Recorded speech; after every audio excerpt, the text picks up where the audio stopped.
जय श्री कृष्ण श्रोताओं, आत्मा जागरण यूट्यूब चैनल पर आप लोगों को दिल से स्वागत करता हूँ। एक दिन माता पार्वती और महादेव कैलाश पर्वत पर बैठकर बातें कर रहे थे। तभी माता पार्वती के मन में पृथ्वी की मनुष्य के बारे में महादेव से कुछ प्रश्न पूछा। माता पार्वती ने महादेव से पूछा, स्वामी, संसार में अधिक शोर कहाँ होता है, बाजारों में या युद्ध के मैदानों में? महादेव ने कहा, तुम जिस जिस जगह के बारे में कहा है पार्वती, उनकी कई भी स्थान पर उतना शोर नहीं होता है जितना मनुष्य के अपने ही अंदर में होता है। मनुष्य सोचता है बाहर की दुनिया में शोर बहुत है, लेकिन उसे ये नहीं पता कि जो मनुष्य शांत रहता है उसके अंदर सबसे ज्यादा शोर होता है। अगर किसी का मन शांत ना हो फिर भी वो बाहर से शांत बैठा हो, तब उसके अंदर जो तूफान चलता है वो तूफान की जो शोर है वो शोर सबसे ज्यादा होता है। तब माता पार्वती ने पूछा, हे प्रभु, मनुष्यों को क्यों अंधेरों से डर लगता है? सच में क्या मनुष्य अंधेरों से डरते हैं? महादेव ने कहा, हे पार्वती, मनुष्य अंधेरों से नहीं डरता है। सच तो ये है कि मनुष्य के भीतर जो सत्य का प्रकाश रहता है उस प्रकाश से वो डरता है, क्योंकि वो जानता है अगर उस प्रकाश ने अपने भीतर का अंधकार को भेद कर सामने आ जाए तो उसका झूठ पूरी तरह जल जाएगा। जिस झूठ से वो चलता है, इस सत्य का प्रकाश दुनिया की हर अंधकार से भी अधिक भयंकर होता है। पार्वती ने पूछा, हे स्वामी, मनुष्य जीवन भर सुख की खोज में दौड़ता है, लेकिन उसे हमेशा दुख ही क्यों मिलता है? क्या उसकी सोच गलत है प्रभु? महादेव ने बोला, नहीं पार्वती, सोच गलत नहीं है, मनुष्य की दिशा गलत है। संसार एक दर्पण की तरह, दर्पण में सीधी सीधी चीज उल्टी दिखाई देती है। मनुष्य सोचता है कि इकट्ठा करने से ही सुख मिलेगा, लेकिन उसका उल्टा है। बांटने में ही सच्चा सुख है। मनुष्य सोचता है खाने में सबसे ज्यादा सुख है, लेकिन दूसरों को खिलाने से जो आनंद मिलती है उसका सुख सबसे ज्यादा होती है। जैसे कुआं अपने पानी बांटकर निर्मल रहता है, अगर उसमें पानी जम जाए तो वो पानी सड़ जाती है और वो खुद अपवित्र हो जाता है। पार्वती कहते हैं, हे प्रभु, शक्ति के बारे में आप क्या कहना चाहते हैं? मनुष्य सोचता है जो कठोर है उसकी शक्ति ज्यादा है। महादेव ने कहा, नहीं गौरी, मनुष्य भूल सोचता है।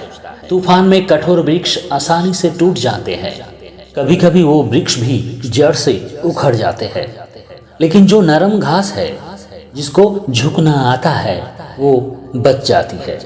अतः सच ये है कि कोमलता में ही असली शक्ति है, जो कठोरता में नहीं है। तो प्रभु, जीत का असली अर्थ क्या है? पार्वती ने पूछा। मनुष्य ने दूसरे को हराने को ही जीत समझता है। महादेव ने बोला, दूसरों को हराने वाला केवल वीर हो सकती है, किंतु सत्य तो ये है कि मनुष्य को भीतर क्रोध, घमंड, अहंकार, लोभ और कामनाएं, ये सबको हराने वाला ही महावीर कहलाता है। जो दूसरों पर विजय पाता है वो शासक बन सकता है, और जो खुद पर विजय पाता है वो ईश्वर के निकट पहुंचता है। और क्यों अकेलापन से मनुष्य बहुत डरता है प्रभु? पूछा माता पार्वती ने। महादेव ने बोला, हे प्रिय, अकेलापन तो मनुष्य के लिए वरदान स्वरूप है। भीड़ तुम्हें सुरक्षा की भ्रम देती है, लेकिन तुम्हारा पहचान छीन लेती है। एकांत मनुष्य को डराता जरूर है, लेकिन वही अकेलापन उसे स्वयं से मिलाता है। जिसे दुनिया अकेलापन कहती है, ज्ञानी उसे आत्मा जागरण की अवसर कहती है। अकेलापन में ही खुद से मिलने का सबसे बड़ा अवसर है। हे स्वामी, मनुष्य जीवन में सबसे भारी बोझ क्यों उठाता है? क्यों पहाड़ जितना दुख और दुनिया की जिम्मेदारियां उठाता है? माता पार्वती ने महादेव से विनती स्वर से पूछा। महादेव मुस्कुराए और बोले, हे पार्वती, मनुष्य के कंधे पर सबसे भारी बोझ ना दुख का होता है ना जिम्मेदारियों का। सबसे भारी बोझ है अपने भीतर छुपे हुए अधूरी इच्छाएं का। जिसका वजन कितना भारी है उसे भी पता नहीं होता।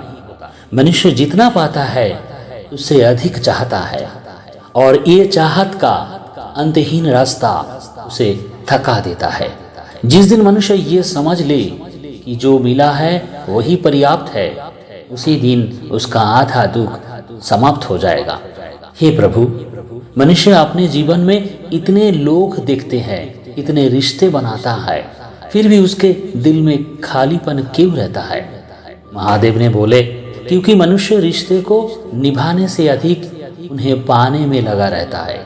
वो सोचता है लोग उसे समझे, उसकी कदर करे, उससे प्रेम करे, लेकिन वो भूल जाता है कि जो प्रेम देता है उसी को प्रेम मिलता है, वही प्रेम पाता है। जैसे दीपक वो दूसरे को रोशनी देता है और उसी रोशनी में खुद भी चमकता है।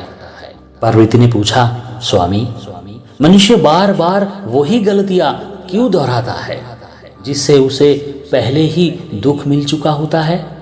महादेव ने शांत स्वर में कहा, क्योंकि मनुष्य दुख से नहीं सीखता, वो केवल समय बीतने का इंतजार करता है। समय घाव भर देता है लेकिन सीख नहीं देता। सीख तब मिलती है जब मनुष्य अपने भीतर झांकता है। जो अपनी गलतियों को देख ले वही सच्चा ज्ञानी बनता है। हे प्रभु, मनुष्य को सबसे ज्यादा क्या खोने का डर रहता है? माता पार्वती ने पूछा। महादेव ने बोला, मनुष्यों को वस्तुओं के खोने का डर नहीं होता, उसे अपनी पहचान खोने का डर होता है। धन चला जाए तो फिर कमाया जा सकता है, लोग दूर चले जाए तो नए लोग मिल सकते हैं, लेकिन जब मनुष्य अपने सत्य स्वरूप से दूर हो जाते हैं तभी उसका जीवन खाली लगने लगता है। इसलिए जो स्वयं को जान लेता है वो कभी गरीब नहीं होता। हे स्वामी, मनुष्यों को शांति कहाँ मिल सकती है? तीर्थ में, मंदिरों में या जंगलों में? महादेव हल्का हंसे और कहे, हे पार्वती, शांति की कोई स्थान नहीं है, शांति एक स्थिति है। यदि मन शांत हो तो भीड़ में भी ध्यान लगा सकता है, और यदि मन अशांत हो तो हिमालय की गुफा भी शोर से भरे हुए लगती है। महादेव और भी बोले, हे पार्वती, मनुष्य जीवन में सबसे बड़ी भूल क्या करता है जानती हो? वो जीवन को कल से शुरू करने का सोचता है। वो सोचता है कल से अच्छा बनूंगा, कल से मेहनत करूंगा, कल से बदल जाऊंगा। लेकिन जीवन हमेशा कल से नहीं होता है, जीवन हमेशा आज में होता है। जो आज बदल गया उसी का भविष्य बदलता है। हे श्रोताओ, यदि इन बातों को ध्यान से सुने तो जीवन की कई उलझाने अपने आप सुलझने लगेंगे। हम जिस चीज को बहुत दुख समझते हैं वो कई बार एक सीख होती है। जिसे हम असफलता कहते हैं वो कई बार दिशा बदलने का संकेत होता है, और जिसे हम अंत समझने लगते हैं अक्सर वही से एक नई शुरुआत होती है। इसलिए जीवन से लड़ो मत, उसे समझो, क्योंकि जब समझ आ जाती है तो वही जीवन जो बोझ लगता था वही एक दिन वरदान बन जाता है। इसलिए श्रोता हो, महादेव ने जो कहा है उसे एक बार अपने मन को शांत करके सुने और समझने की कोशिश करे। मनुष्य जिसे अपना समझकर जी रहे हैं, जिसको सीधा समझ रहा है, वो सब माया है, वास्तव में विपरीत होती है। जिसे हम अंत समझते हैं वास्तव में वही से नया का आरंभ होता है। जिसे हम खोना समझते हैं असल में उसी को पाना है, और जिसे हम गिरना समझते हैं वो असल में हमें संभालना सिखाते हैं। इसलिए श्रोताओं, अपनी सोच को बदलिए, जीवन खुद ब खुद बदल जाएगी। तो कैसा लगा आज का ये वीडियो, आज का ये महादेव की कथा? अगर अच्छा लगता है तो वीडियो को लाइक करें, शेयर करें और चैनल को सब्सक्राइब करके बगल वाला बेल दबा के ऑल नोटिफिकेशन करके रखिए, क्योंकि ऐसे वीडियो अपलोड होते ही सबसे पहले आपके पास नोटिफिकेशन चले जाए। तो आज के लिए इतना ही, मिलते हैं अगले वीडियो में। तब तक अपना ख्याल रखिए, स्वस्थ रहिए, आनंद में रहिए। जय श्री कृष्ण।